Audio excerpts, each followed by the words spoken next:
The next speaker is Dr. Partha Talukdar. He's an assistant professor at the Department of Computational and Data Sciences and the Department of Computer Science and Automation at the Deer Institute of Science. Dr. Partha Talukdar has a PhD from University of Pennsylvania. He also obtained a master's degree from the same university, and he was a postdoc fellow at CMU, working with Professor Tom Mitchell. He also held several visiting positions at Microsoft Research Labs Mountain View and Google Research Mountain View. And Dr. Partha Talukdar will talk about interpretable representation learning from brain and corpus.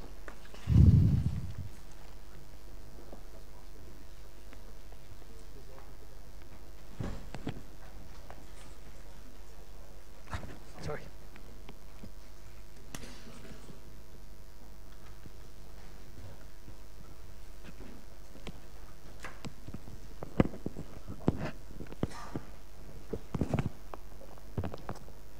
Okay, should it be coming up?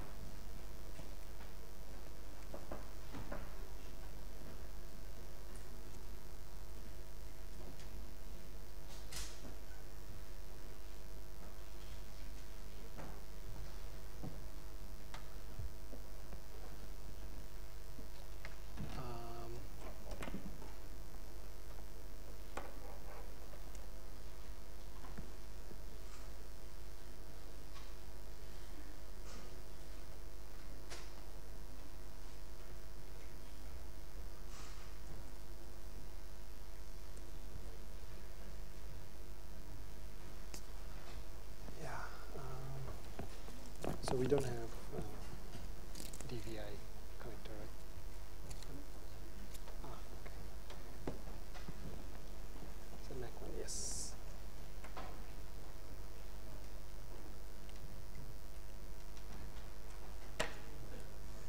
We don't have to close it.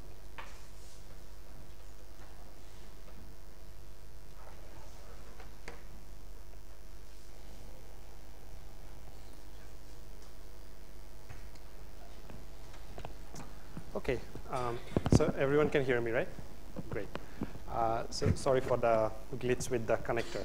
Anyway, so in this talk, I'll be talking about semantics knowledge, how we can learn those semantics or knowledge about our world, how we can take some inspirations from brain signals, brain data, and also other modalities like text. So the claim will be that in order to do better machine learning, our models need to be much more aware about the world than what it is currently practiced. And the type of representations of knowledge or semantics that we'll be trying to learn, the goal will be to have interpretability in those learned representations. So what I'm going to talk about is done in collaboration with a bunch of people, both my colleagues here at IISc and also people from CMU. So just to kind of like give you background from where I'm coming at. So increasingly, we are asking machines to make lots and lots of intelligent decisions on our behalf, right? So things that we as humans, we use to make those decisions. We are asking machines to do those kind of challenging tasks for us. And in order to make those decisions, we make use of world knowledge that we have accumulated over our lifespan. We use that knowledge and kind of like see how we can do a better job at the task that we are currently trying to do. Now, we are asking machines to make those type of decisions on our behalf, but they usually don't have access to that type of rich background or world knowledge that you and I have access to, and we take it for granted. So our thesis is that if we empower machines like AI and machine learning systems with this kind of broad coverage world knowledge, then their performance is going to improve significantly. So let's say I don't have to just drive home the point with a more concrete example. If I have I don't have time to say read today's news and go through 10 different websites. Let's say I have like a deep learning system which is trying to read today's news and summarize it for me, right? And that system came along some sentence like State Farm stocks tumble along with Berkshire Hathaway. So in order to understand this particular sentence, we need lots of context around it, right? And the context which is not present in this particular sentence, right? For example, we need to understand that State Farm is a company, Berkshire Hathaway is another company. There is something called a stock market where stocks are traded, and there's volatility in those stock prices, right? And they change from minute to minute. So even if you have gathered all that knowledge to understand this particular sentence, the correlation between these two stock prices are not clear immediately, right? So for that, if I show you this kind of like a structured knowledge, which is organized in the form of a multi-relational graph, where the nodes correspond to entities and the edges correspond to relationships that exist among them, then you can see that Berkshire Hathaway, which is mentioned here, they have a subsidiary company called Heinz, where the subsidiary company in turn is insured by this insurance company State Farm, which is also mentioned here. So one plausible explanation for this market behavior could be that the market thinks that Berkshire Hathaway, something bad has happened with them, so their losses are going to get pushed on to these companies, their subsidiary, and then the losses of the subsidiary are going to be consumed by this their insurer, and hence State Farm's prices should also come down, right? So now in order to, because we had access to this type of background knowledge, now even our humans' understanding of this particular sentence is much deeper than what it used to be, say, 30 seconds back, right? So we want to empower machines with this kind of broad coverage background knowledge so that their performance improves, right? Now the question is how we can gather this type of world knowledge in this kind of structured form, right? So one solution could be you recruit people, crowdsource, right? So, and ask them to type in all this knowledge. But that's going to be a very expensive proposition because new knowledge is constantly evolving, and there's lots of it already to be covered, right? So if you think about it, we want to have this kind of a knowledge representation that you and I have, through which I'm trying to communicate with you. And if you want to empower machines with those kind of knowledge representations, then what would be a good starting point, right? So for more automated systems. So one realization is that with the growth of the internet and the World Wide Web, there is tremendous amount of data which is being written by humans, encoding our knowledges and beliefs, are being published on a constantly evolving basis, right? So, so if we see that as one source, right? So, and I don't have to give you the statistics that there's explosion of data on the web which is readily available, which is written in natural language, right? So the question is if we can somehow tap into this large unstructured natural language data and try to maybe extract and organize the knowledge that's represented in the data, then maybe we have some hope in terms of trying to get structured knowledge like we had seen in the previous slide, right? So the NEL project at CMU is one attempt to bridge this gap to go from purely unstructured knowledge about our world and give it some structure in the form of a multi-relational graphs like here. So this is, so NEL is trying to read web documents on a continuous basis for about 6 years now, starting from January 12, 2010. So day after tomorrow is NEL's 6th birthday. And it's trying to basically read documents, extract this knowledge, and organize it in the form of this graph. This is actually a true fragment of the graph that's extracted by this automated agent, where the nodes correspond to our entities of interest, like Toronto Maple Leafs, which has a team plays sport hockey, which is a hockey team, and they are based out of Toronto, and so on and so forth. So if you're interested, you can go and browse the knowledge graph here. It also has all the provenance that's used to extract this. And if you happen to be on Twitter, you can also follow NEL, and there are a few thousand people who follow and give feedback. So I'm talking about NEL here because I was part of this project, and we continue to do this line of research here. But it's one instance of an AI agent which is trying to kind of extract knowledge and represent it, right? So, so there are kind of maybe two broad types of representations of knowledge that we are about the world that we are trying to capture. So one is this knowledge graph format that we have just talked about right now, right? Now another is this vector space models, right? So where, if you just focus on, say, concepts or words or entities, then each word or each concept of interest will be represented as a point in a high dimensional space, right? So there are some x, y, z coordinates.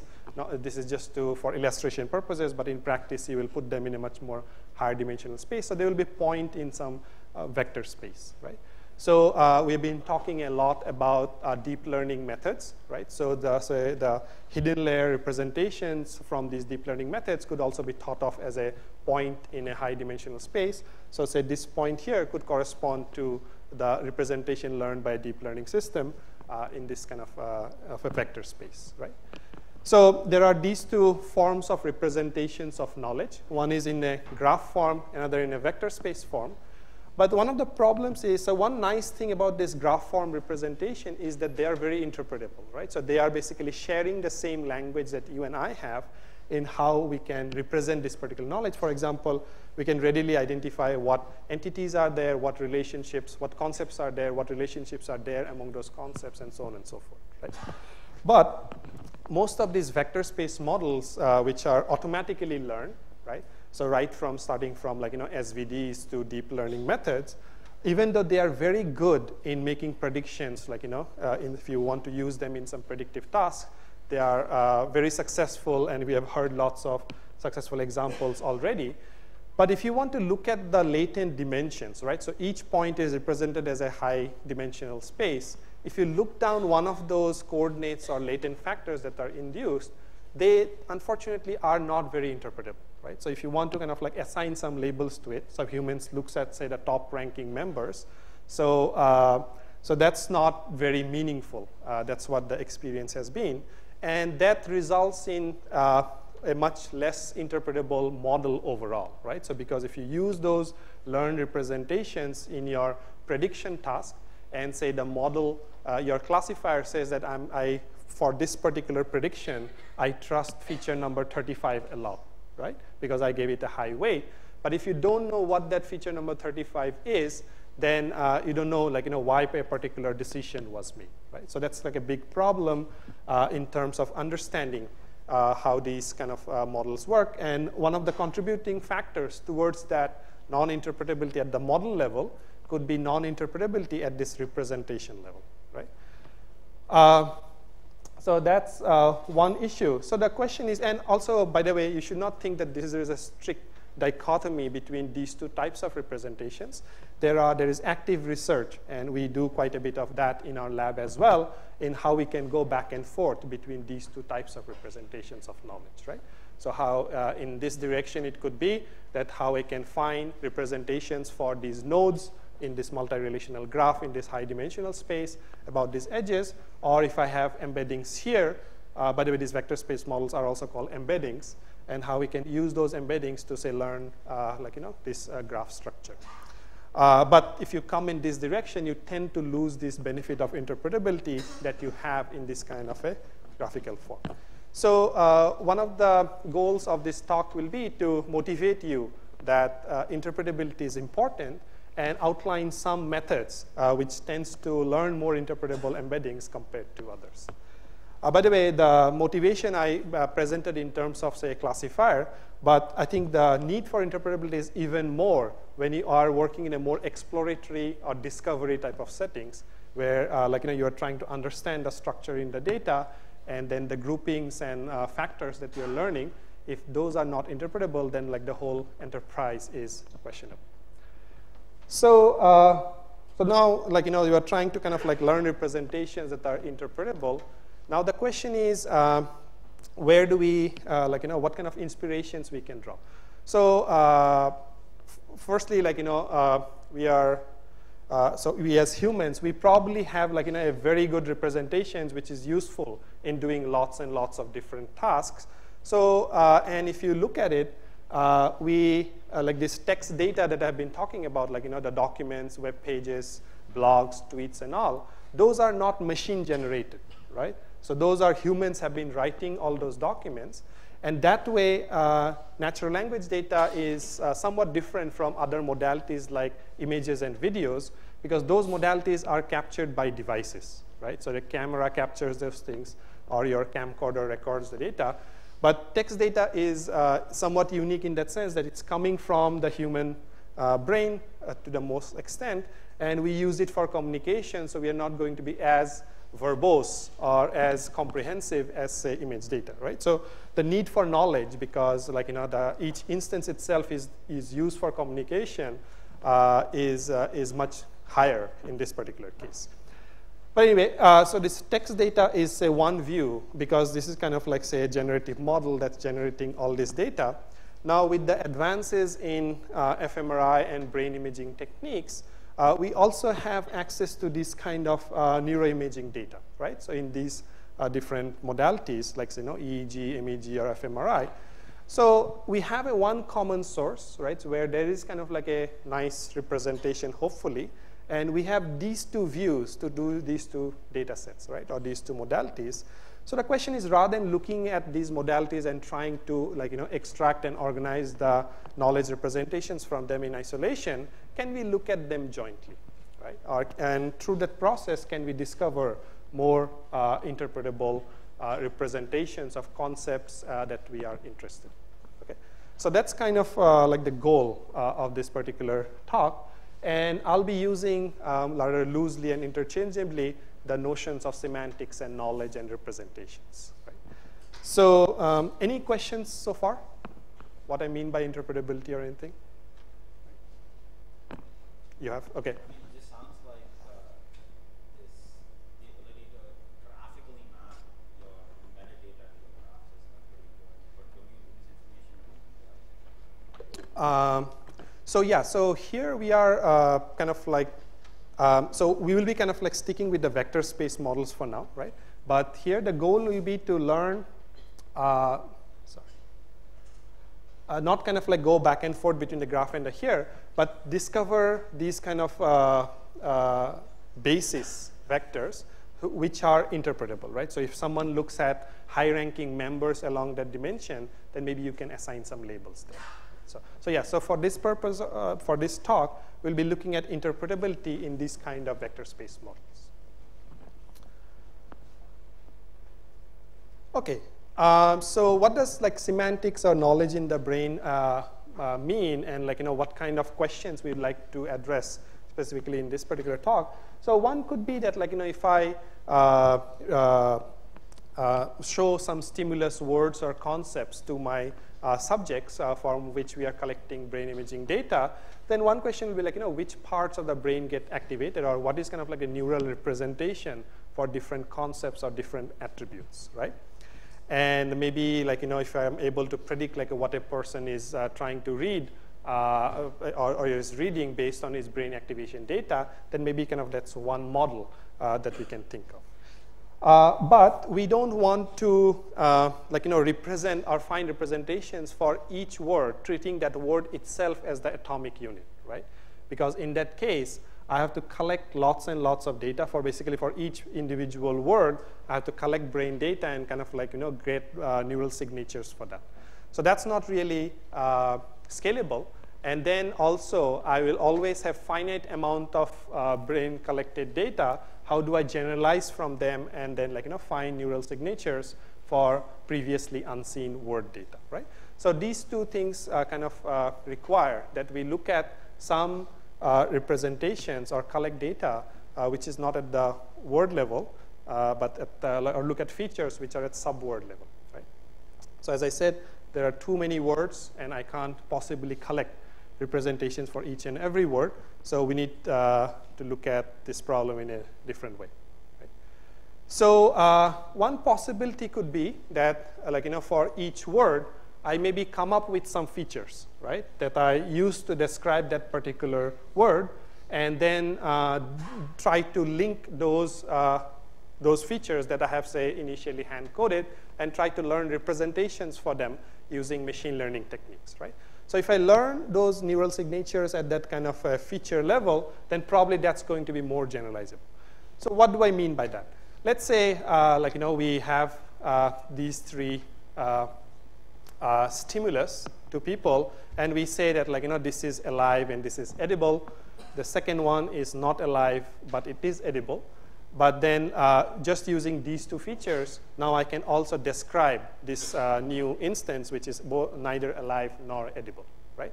So if we were trying to just do reasoning using these individual objects themselves, like say person, food, then there would be no way to describe the concept of ball, right? But now because I have these two more flexible features, I'm able to explain the concept of ball as well. Right? So this helps in generalizability in terms of new and unseen words that I have not seen before. So this paper by Mitchell et al., which appeared in Science 2009, we can think of this as a starting point in terms of how we can basically connect these kind of features and neural signatures. So what do I really mean by that? So what they did was they basically showed this kind of words like motorbike to people and our subjects, and recorded their brain state, right? So we'll come to that. But they also found some intermediate semantic representation for these concept or the stimulus words by hand coding a set of verbs in their particular paper, 25 hand-selected verbs, and seeing what is the co-occurrence statistics between these stimulus and these hand-selected verbs, right? So people ride motorbikes, they see motorbikes, so there is high association strength on these, but you don't rub against a motorbike or you don't taste motorbikes, right? So that's why I have smaller activations on these other words, right? So what they did was they represented these stimulus words using this set of 25-dimensional representation space and by collecting statistics from a large corpus. And then for each one of these words, they also connected the brain fMRI brain activations, right? So now you have basically this as input, you have this as output, and then you can train some classifiers or regressors to basically go back and forth, right? So given a semantic feature, so one of these, how you can predict the brain activation state, or given the brain activation state, you can predict one of these features or all of these features, right? So you can go back and forth. And the benefit now is that, given a particular feature, or if you have like a new word here that is not part of the data that you collected training data from, if you are able to represent that new word or new stimulus using this representation, now I have a mechanism to basically go from here to the brain state, and I can generate the neural signature for that new word as well, right? So it's much more generalizable than, say, going directly from the word to these kind of neural signatures.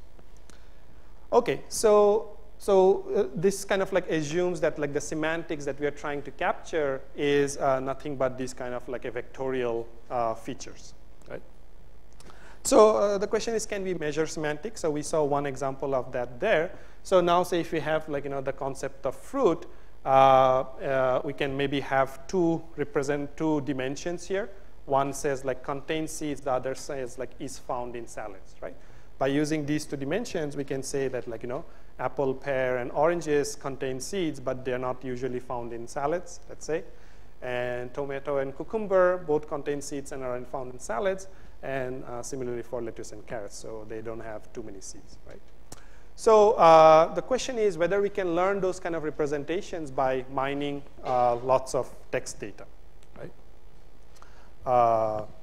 While these dimensions that I'm going to use or the basis, they're also interpretable and someone can assign labels to them. So in that science paper, they basically use that 25-dimensional space to represent their concepts, right? But clearly, that's not going to be sufficient if you want to represent lots of different stimulus words and concepts. So the question is whether we can, how we can automatically learn those kind of representations which are interpretable and can also cover large number of words.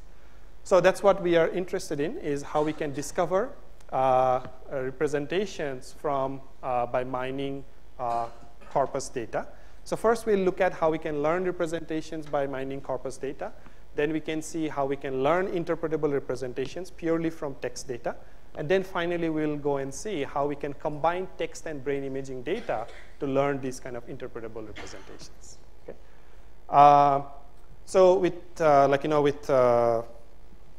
these distributed representations and deep learning methods, there are many ways to learn now these kind of vector space models. So I'll tell you about a very simple one, which is used in it's kind of like precursor to many of these methods. So as a starting point, we have a large corpus. So in our experiments, we had about 50 million documents, which consisted of about 16 billion tokens, right? So from them, we'd like to learn basically embeddings or vectorial representations for concepts or stimulus words that we are interested in. So what we do is, as a kind of like to walk you down the process, so we have lots and lots of sentences in this document collection, right? So we go and use a tool called dependency parser, which given a sentence can give you the syntactic structure of that particular sentence, right? So very simply, you can think that this tool from NLP called dependency parser can, given a sentence, identify what is the verb, what is the noun of that particular verb, what is the object of that particular verb, so on and so forth, right? So hit is the verb here, John is a subject, ball is a object of hit, and bouncy is a adjective which is modifying this ball, right? So what we do is basically we parse all this data using these dependency statistics and collect what kind of dependency information these concepts of interest are occurring in. So these dependency relationships basically become my columns in that initial statistics that I'm trying to collect, and the rows are concepts of interest, right? So for which we would like to learn representations. So ultimately, you will get like a big matrix like this, where the rows are the words, and the columns are these kind of like dependency features, and a cell entry will store some sort of like co-occurrence statistics between these two, between these words and in what kind of dependency context they occur. Okay. So that's our starting point. And what we do is basically run some sort of factorization techniques. In this experiment, we run SVDs, but you can use any other favorite tools like PCA and all, which is another form of SVD. You could get these kind of like vectorial forms. If you're not interested in doing all of these things, if you know about, say, word2vec, you can also run word2vec on this corpus, and then you can get at the end of it this kind of like a vector representation as well, right? So so this gives you so each row here is basically like a vectorial representations of the word that this row corresponds to, which you can then plot in a vector space, right? So now the plan will be that now that we have this kind of vector space model, which I'm encoding here using VSM, and then for those words, for some small subset of them, I also have brain data. So now basically have some sort of like a regression problem, right? So like we had in the 2008 paper, that I have some text-based representations of cat. Then I have, say, brain representations of that same word cat. And now I can do basically alignment or regression from one modality to the other modality, right? So how are we going to do that? Let's say I'm trying to predict, based on the brain imaging data, different coordinates of my textual representation. So I can set it up as a 2x2 test. So for a given word, I have some true representations of those things as dictated by my representation learning mechanism. I predicted 2 vectors for them, say, based on the brain imaging data. And now I can see which one they are closer to, right? So if my predicted representation is closer to the true one, which is given by this solid line, then that counts as a correct classification. But if it uses one of these cross lines, then that's an incorrect classification, right? So based on these classifications, now I can gather the statistics and say, how many times my prediction was correct, right? So so this is basically the classification framework. And so now using that, we can kind of do all these classifications. And let's say, but what does it really mean in terms of interpretability, that we are trying to do these things? So let's say for my classification, since I use SVD, and that say if I use dimension number 12, that can be used to predict some brain area B, right? So I'm going basically from text representations that I have learned to predicting some brain activation, right? But if you don't know what that as Vedi mentioned, 12 means, right? And what I mean by what it means is like if you look at some top-ranking elements here to represent that particular dimension, and if those top-ranking members are something like plan, engine, E, rock, and Veri, right? So it's not really clear what that particular dimension is representing, right? And if you're relating that particular dimension number 12 with this brain area, then this whole subsequent analysis is basically meaningless, right? Because you don't know what you are connecting from the text side to the brain side, right?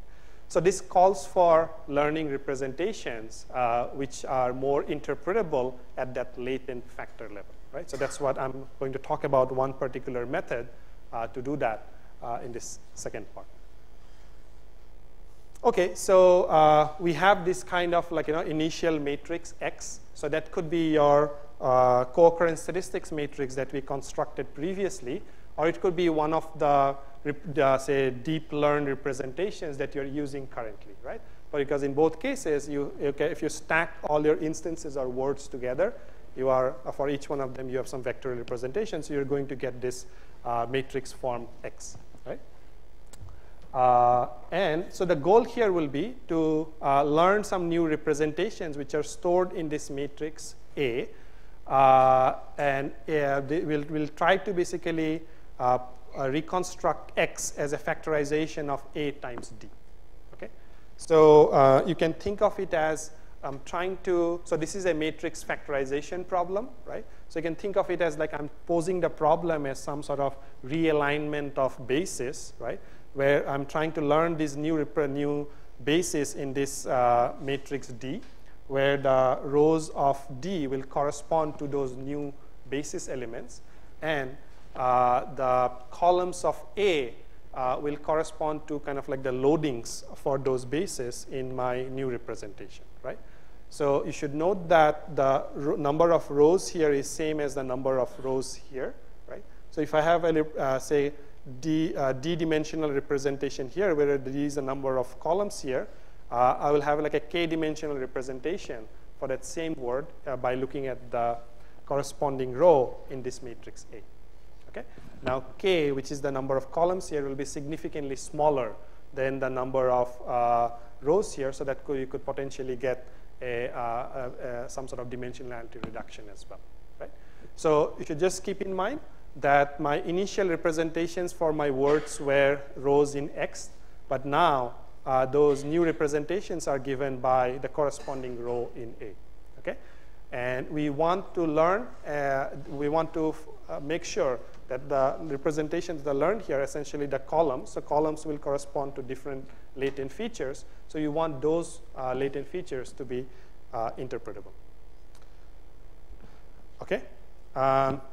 So we have a method called non-negative sparse embedding, or in short, NANSI, which does this kind of factorization.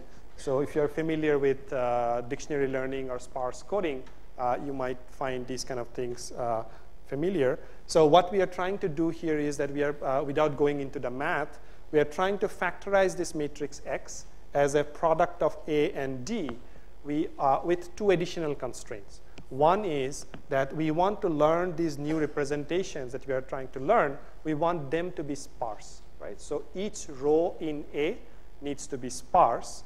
And the second thing is that we want this A matrix to be non-negative, okay? So this is, all AIJs need to be non-negative, so that's the first part. And we want A to be sparse as well, right? And this is motivated by the fact that the current learned representations from these deep learning methods are all dense, right? So which is, again, kind of like great from a machine's perspective. But if you have, say, 1,000 features, it's inconceivable why you need to use all 1,000 features to describe each and every item, right? So that's what like a dense representation here will correspond to.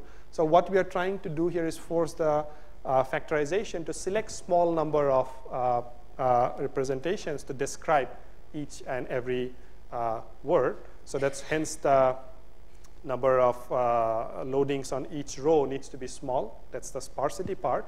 And we want A to be non-zero because we only want to describe these words using positive features, right? Because there are potentially so many negative attributes or features out there. So for example, if I have to describe this particular laptop, I will not say that that particular laptop doesn't have a tail or it doesn't have legs, right? So I'm going to describe it with positive features that this particular object has. So hence this idea of using non-negative features. This basically, you can think of x is equal to a times d, but basically we just have some basis d using which, for which the loadings are a, right? So both x and a are representations, but say under two different basis vectors, right? So you can also think of x times d inverse is as a, and this is basically what I talked about. So this gives interpretability, these constraints. Now, what do I really mean by interpretability? How are we going to evaluate it? So remember, our new representations for the words are stored in this matrix A, right? So what I'm going to do is, and this is say embedding for some word, let's say cat, right? Remember, we want to enforce sparsity, right? So not all columns of A are going to be active for this particular word. And in terms of evaluating interpretability, what we'll do is we'll look at down columns where each column corresponds to one of the learned representations or features. For that particular column, we are going to look at top-ranking members, right? Top-ranking words that participate in that particular feature, and ask people, like, whether there is some sort of like cohesion, right? Some sort of grouping, semantic consistency among those top-ranking words or not. So these kind of tests are being used also by topic modeling community, where, like, say, if you run LDA, you get some topic and you want to know how good that particular topic is, right? So this is called intruder-based interpretability measurement, because what you actually do is, along with those top-ranking members, you intrude that with some low-ranking member and then ask people whether they can identify that intruder or low-ranking member or not, right? So if humans are reliably able to identify that intruder word, that suggests that the rest of the words had some sort of semantic consistency among them, and you call that particular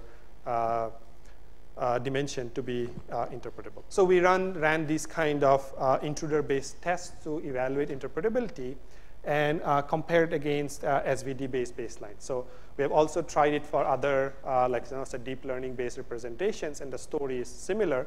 And what you see here is that on the x-axis, you find a number of latent dimensions that are used in that vector representation. And on the y-axis is this accuracy in these intruder-based evaluations, right? So higher means more interpretable based on the measure that I just described. And we find that compared to these kind of learned representations using SVD and other methods, the Nancy-based representations are significantly higher, right? So that's the yellow bars here. So numbers are one thing, but here are actually some anecdotal examples. So in some 300 and 1,000 dimensional space discovered by SVD or Nancy, so what we have done here is we have, so think of it as a matrix, right? So all my representations are in this matrix. So I have randomly selected 5 columns, so 5 latent topics, and listed the top 5 words in each one of those latent factors, right? So here are the top 5 latent factors. Some randomly selected factors, and these are top 5 words in each one of those dimensions. So, so SVD, for example, thinks that well, long, if, year, and watch should all be grouped together, and they kind of like make sense from the model perspective. But for us humans, it probably doesn't make much sense, right? So similarly for the other ones, and we followed the same protocol for these other representations learned by Nancy. But you'll probably agree that the dimensions now look much more interpretable, right, and much more coherent compared to those learned by SVD and other methods, right? So, for example, here these are some inhibitor expression, gene expression related words are grouped together. These are Indian cities and things, so on and so forth. We have much more number of examples in the paper.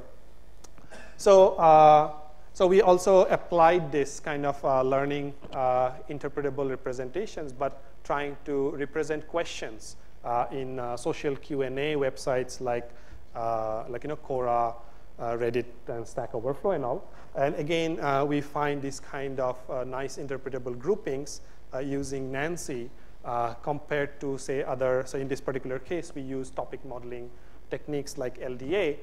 And then again, we find that like the groupings that it comes out with are not as coherent or meaningful compared to what, say, Nancy comes out with. So if you have problems where you have some dense representations that you have learned using your favorite methods, so as a post-processing step, you could think of running Nancy over those learned representations if interpretability is something that you care about. And we have the codes available to try these out. And now because of this interpretability, now because here we were kind of working in a more discovery setting, right? Because we wanted to discover groupings of questions that semantically make sense. And presence of interpretability helps us to answer these kind of questions. So this is like a Q&A forum on Reddit IMAs where celebrities are coming and answering questions that people post, right? So what we find is that compared to the default response rate, if your questions are adulation related, like you're praising the actor or asking behind the scenes type of questions, they're much more willing to answer those kind of questions compared to these kind of real life or favorites. If you ask what's your favorite movie, they're much more unlikely to answer those kind of questions, right? So here is one example from a exploratory data analysis, because we didn't have these groupings of questions or categories of questions upfront. But using these kind of factorization techniques, we're able to group them. And now, because those groupings are interpretable, we are able to relate that and do this kind of further analysis about response rates, right? So this is one example where learned representations, if they are interpretable, could aid this kind of subsequent analysis. So far, we have been talking about learning these representations purely from text data, right? So now what we'll look at is, we have lots of text data, natural language data, as I already mentioned, and we are limited by how much brain data that we can collect, right? So one question is, if we say combine this text data and the brain data during this representation learning step, can we learn some better representations rather than looking at, say, the text data in isolation, right? So kind of like that, the main motivation slide that I had earlier on.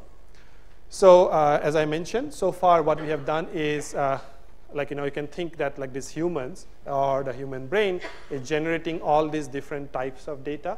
And so far only we have exploited this one modality, which is the written language, to learn these representations with interpretability and using them to predict brain activity, right? So it will also work the other way, that you're using the brain activity to learn these representations. But now we are interested in how we can combine these different types of modalities to learn this representation at once. And again, with interpretability is mine. So again, because of time, I'm not going to get into these different ways that you can collect brain data like fMRI and MEGs and all. They capture different types of phenomenon, but those are just different ways of collecting the brain data. So what we did was we collected brain data from 12 subjects. 9 of them were MEG-based, and other 9 where we collected was fMRI. So these are disjoint sets of subjects, so they don't overlap. And all of them were viewing these kind of 60 concrete nouns where there was a line sketching of that concrete noun, like say dog and the word that's written there. And there was no other additional analysis in terms of inter-subject or intra-subject alignments done in any way. So, so how can we say incorporate this brain data also in learning these representations? So it turns out these Nancy-based formalizations allows you to incorporate these additional modalities in a very natural manner. So you have seen already this picture, right? So we have the corpus data, and then we are approximating X as, say, A times D, right? So what we do is, now for some small number of words, we also have brain data, right? So this is basically the words that corresponds to this A prime part of the matrix. And the whole A is basically concatenation of A prime, A double prime, and A prime, right? So now what we can do is we can just approximate X as D times A, which is A prime concatenated with A double prime, and then explain the brain data by this shared part of A, but using a different basis, right? Because the brain data is kind of like in some other space, right? But we want to basically tie them both together using this learned representations where this A prime is shared, is used to basically explain both the text statistics and the brain statistics, right? So that's what we did. Again, it will look very familiar because of all we are trying to do is this part is trying to explain the text statistics. This part is trying to explain the brain data, and this A is basically common in both. So here the A is a much longer, and a part of that A is being used to explain this brain data as we had seen before, right? And you should note here that this is a partially paired data, because usually you will have text data for much larger number of words because that's freely available compared to brain scans data, because you have to put people inside the scanners and you can only get smaller amounts of it. So we run those kind of 2x2 experiments that I had mentioned before, but here is kind of one additional type of experiments where we try to basically predict how these representations that we are learning through this combination of text and brain data, how well do they correspond to behavioral data? Because if you ask people to say, compare two different words, they will give some judgments, right? So let's say, and how we captured that, we basically ask people on Mechanical Turk, basically for each word, we had like a 218 dimensional space and ask people, like say if we show you the table, we'll ask people like, can you hold it in one hand? They will probably say no.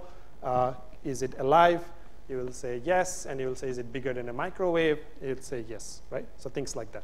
So this is one representation that we get directly by asking people questions. And we can basically get some sort of similarity measure or ranking for these different words for which we also are trying to compare against this joint distribution. And we're trying to see basically what is the correlation between rankings learned in these two different distributions.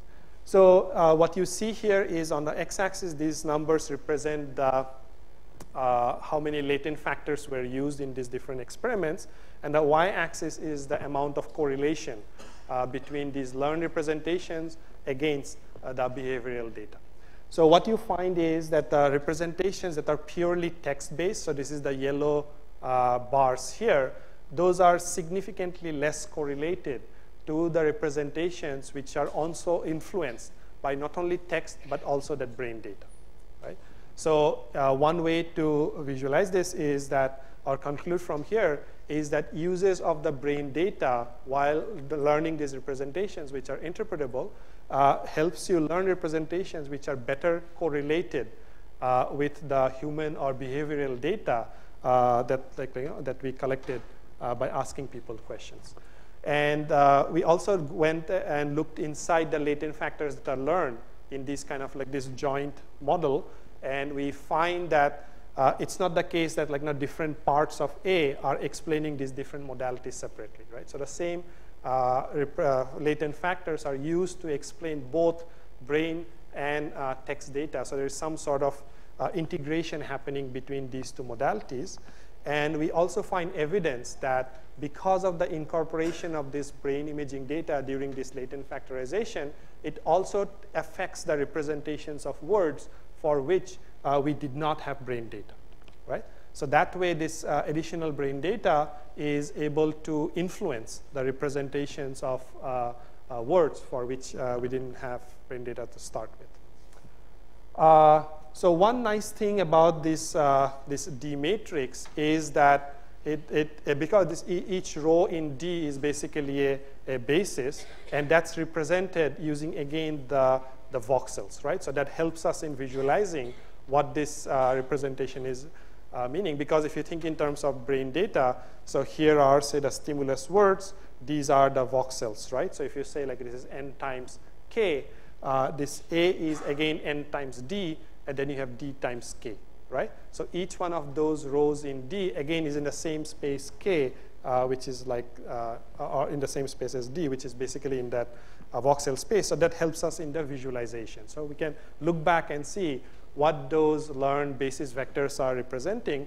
And we find that, like, say, for shelter-related words like bathroom, balcony, and kitchen, the fusiform. So basically what we did was, for these types of words which are shelter-related, what are the highly active columns on these particular words in the A matrix? And then we look at the corresponding basis elements, and we find that there is higher activation in these regions for shelter-related words, which corresponds to the fusiform gyrus. And my neuroscience colleagues tells me that based on prior neuroscience evidence, that also is in fact correlated with that particular, for shelter words, that particular is the activation area. So similarly, other types of shelter-related words like parlor, cafeteria, lounge, and so on and so forth.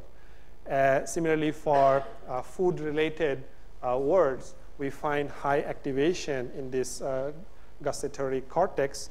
And similarly, for, like, say, body parts, we find higher activation in the post-central and the pre-central areas, right? So in all of these things is just to kind of say that the representations that we are learning, so basis in this particular case, are consistent with like the existing knowledge in neuroscience. But this is just for an anecdotal visualization. And we also find that, like, in all the quantitative evaluations that we did in terms of how good that representation is. So just to wrap up this section, so what we have seen is that if you incorporate this brain data during this representation learning step, it can help you learn a better representations as demonstrated to these quantitative and qualitative evaluations. And this kind of a framework could be helpful in aligning different modalities, different subjects. And it can also take, exploit partially paired data, because you're never going to have brain data for all the words for which you have a text-related information. We also have done some work where we go beyond these individual words, but look at phrases, and also in subsequent work where we went beyond even phrases to record brain states of people while they were reading stories, and in particular Harry Potter, what kind of activations happen, and trying to decode those. So I'm not going to get into details of that, but what we are ultimately interested in our ongoing work is in how we can exploit these different modalities, text and neuroscience, to build some representations of knowledge which are interpretable. Even though I have like this graph form here, we are interested in learning any appropriate representations, be vector space or graph, and like have the ability to go back and forth. And this is not a one-step process. This is a continuous learning because new data is constantly becoming available. So how do we keep this learned representation fresh? And just building this representation is not the end goal. We want to make use of it in intelligent decision-making applications, like say how can it improve the performance of a robot, or how can it help us in doing further analysis in neuroscience experiments, and also how these kind of applications can help dictate the learning of the representations in itself. So in our group, we are interested in this entire spectrum, and we are working on many different aspects here. And so as a final thought, I guess, we live in the era of big data, and I think we have a tremendous possibility, an opportunity to go from big data to big knowledge, where we should try to integrate data of different modalities, in case of neuroscience, maybe data collected by different groups of people, by different subjects, how we can put it all together to kind of build one consistent representations of knowledge and semantics, which we also want it to be interpretable, and how we can use all of that to solve important problems. And this seems like an interesting time to address these questions because of the availability of data, computation, and advances in statistical and machine learning techniques. So we are really excited to be working at this intersection of learning, knowledge, and semantics from large data sets, neuroscience, and others. And we're thankful to the sponsors for helping our work. There's a lot more to talk about, but I'll stop here. And if you have any questions, I'll be happy to address that.